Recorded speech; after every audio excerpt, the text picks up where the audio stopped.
Hello guys, so welcome back to another video. Today I'll be teaching you how to be making one of these. So these are called beams. Beams are mostly used for, my camera's going a little crazy today. So beams are mostly used for lights or even rainbows. So you just need basically however much you need and then put the colors of the rainbow and boom, you have a rainbow. So these can come very handy sometimes. And yeah, I'll be teaching you exactly step by step on how to be making them. And if you enjoyed, please subscribe, considering leaving a like and share with your friends. Let's waste no more time and get right into it. So here I have an empty base plate. The only things I have is a folder, which is base plate and the small location, the lighting, which is already automated, so I didn't do them. So to get right into it, we just need to make 2 blocks, okay? So in the workspace, click that plus sign and then type in part, and then it'll come in, okay? So then just model it, like make it into like a cube or any shape you want. I'll just use a cube, and if you like it, just duplicate it and then slide it a little bit away so we can see the beam. Rename the first part to part 1, and go to the second part and name it to part 2. Oh, and by the way, to get the properties tab, you just need to go to view, and then there's a properties tab with that categories. Just click it and then it'll open. You just need to type name and then you can change it. So now that it's renamed, inside the first part, just write attachment and then it will come up. Now you just need to rename this attachment to 0. So it's attachment 0 for attachment 1, and then do the same thing to the second. So you just write AT and then it will come up, and then rename this to 1. So that's done. All we need to do is group it.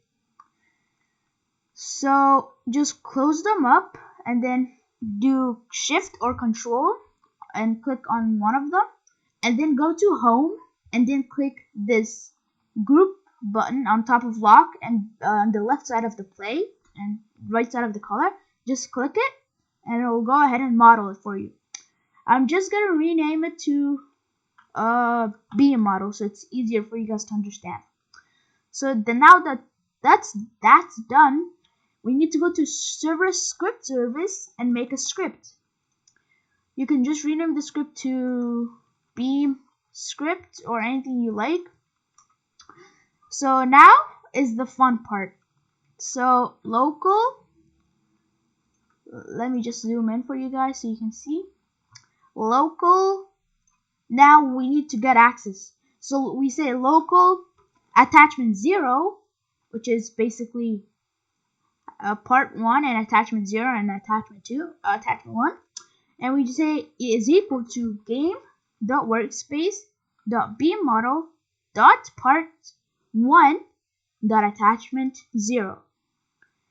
So basically what this is doing is, okay, hello, this is a name, okay. So then the computer thinks, so this variable wants me to access this, so this is the game, and get access to the workspace over here, and then find a model that is called beam model. So now it thinks, now what's inside the beam model? So then it tells in the script, so access part 1, there's a part called part 1, find it, and then inside that there's an attachment. So that's exactly what a computer does, and that's basically what this line of code does. So this won't do anything unless you add further code.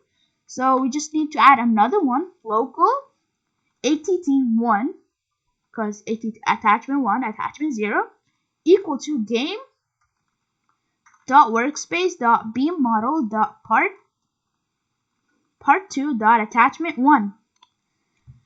So we got two variables done. Now all we need to do is make another variable for the beam, to make the beam.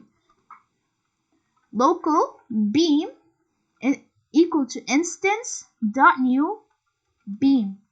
So this basically gets data from replicated storage or server storage, I think, and then it creates a beam. So you don't have to go like to workspace, find a beam, and then insert it to part 2.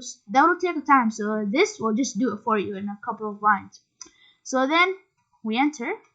Then we say beam dot attachment 0 is equal to att 0. So we're saying beam, you have access to attachment 0, which is also called attachment 0. Or in other words, you say beam, you can call attachment 0 att 0. So now we just do the same thing for the other beam. Beam the attachment 1 is equal to att 1. So it's basically the same explanation. So now we just need to parent it. So we say beam dot parent is equal to att 0. Now we just need to enable it. Beam dot enabled is equal to true. So if you want to, for example, you make other build and you don't want to see this right now, or make it disabled, there's another function called, instead of saying enabled, instead of saying true, you just say false, so you won't see it. But in this case, I want you guys to see that it works, or test it. You just say true. And then since it's a bit far from the spawn, I'll just drag the spawn location right in front of it, or a little far. Yeah, so then we just say play, and we'll hope that we get no errors, and it'll work. So I'm just loading in. It takes a bit of time. So there you go. We made a beam. So if you don't want it to fall down, the thing you can do is just select it, go into home and click the move, drag it up a bit, and then there's an anchor button. It just, for example, if you want a roleplay game and want it to realistic, you don't want to disable this. That just, for example, when the game is being played, this just falls down to the ground. But if you say anchor, it'll just stay there and will not move. So let's just click play here, and we'll see. So I loaded in, and we got no errors, and we see there is a beam. Now, so if you wanted to make it easier for people to see the beam, you can just go to part 1. Now make the brick color maybe something dull like black, and then part 2 do the same so it's more equal. So now just say play here, and it should make the color black for the bricks, and then the color white for the beam. So as I said, we're not getting any errors. This is just saying that it was auto recovery file was created, and it worked. We have a black block, white beam, and another block. So basically, this is sending a reflection to this.